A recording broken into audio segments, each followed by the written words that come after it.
Hello എല്ലാവരും എന്ത് പറയുന്നു സുഖമായിട്ടിരിക്കുന്നോ? അപ്പോൾ ഇവിടെ എത്തിക്കഴിഞ്ഞാൽ അമ്മയാണ് കേട്ടോ ഓരോ ദിവസത്തെ ഓരോ പ്ലാനും കൊണ്ട് വരിക.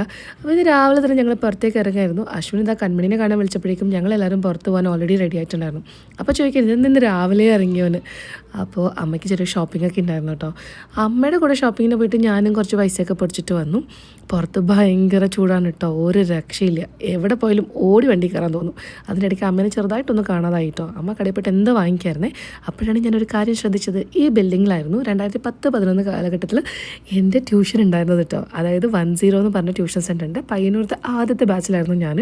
എൻ്റെ സ്കൂൾ ജീവിതത്തിൽ എൻ്റെ ഏറ്റവും നല്ലൊരു വർഷം എന്ന് പറയുന്നത് ആ ഒരു സമയമാണ് കേട്ടോ. നല്ല കുറേ ഫ്രണ്ട്സും നല്ല കുറേ ടീച്ചേഴ്സൊക്കെ ആയിട്ട്. അതിനുശേഷം എനിക്കൊരു ഐസ്ക്രീം വേണമായിരുന്നു. ആദ്യം പുറത്തുനിന്ന് വാങ്ങിക്കാമെന്ന് വിചാരിച്ചു. പിന്നെ ഫ്രീ ആയിട്ട് നമുക്ക് നമ്മുടെ കടയിൽ നിന്ന് എടുക്കാൻ പറ്റുമെങ്കിൽ പിന്നെ പൈസ കൊടുത്ത് വാങ്ങിക്കേണ്ട ആവശ്യമില്ലല്ലോ. അങ്ങനെ നേരെ പോയിട്ട് അതൊക്കെ എടുത്തു. അപ്പോഴേക്ക് അമ്മയ്ക്ക് അടുത്ത സ്റ്റോപ്പ് ഉണ്ടായിരുന്നു മില്ലിൽ. അങ്ങനെ അമ്മനെ അവിടെയും കൊണ്ടുപോയിട്ടോ. ഞാൻ എപ്പോഴും ആലോചിക്കും, അമ്മ ഇങ്ങനെ ഇത്രയും കാര്യങ്ങൾ ഒരു ദിവസം തന്നെ പ്ലാൻ ചെയ്യാമെന്ന്. പിന്നെ കൊണ്ടുപോകാൻ ഞാനുണ്ടല്ലോ, ആ ധൈര്യമായിരിക്കും. കൺമണിക്ക് ചെറിയൊരു ദേഷ്യം ഉണ്ടായിരുന്നു കേട്ടോ. അതായത് ഐസ്ക്രീം കൊടുക്കില്ല എന്ന് ഞാൻ പറഞ്ഞിട്ടുണ്ടായിരുന്നു. അതിനാണ് ഈ മുഖം വീർപ്പിച്ചിരിക്കുന്നത് കേട്ടോ. പിന്നെ ലാസ്റ്റ് ഞാൻ പ്രോമിസ് ചെയ്തു കുറച്ച് തരാമെന്ന്. അങ്ങനെ വാങ്ങിച്ച സാധനങ്ങളൊക്കെ എടുത്തു വെച്ചില്ലെങ്കിൽ എനിക്ക് വലിയ സമാധാനക്കേടാണല്ലോ. അപ്പോഴാണ് എൻ്റെ ഒരു ആമസോൺ പാർസൽ വന്നിട്ടുണ്ടായിരുന്നു.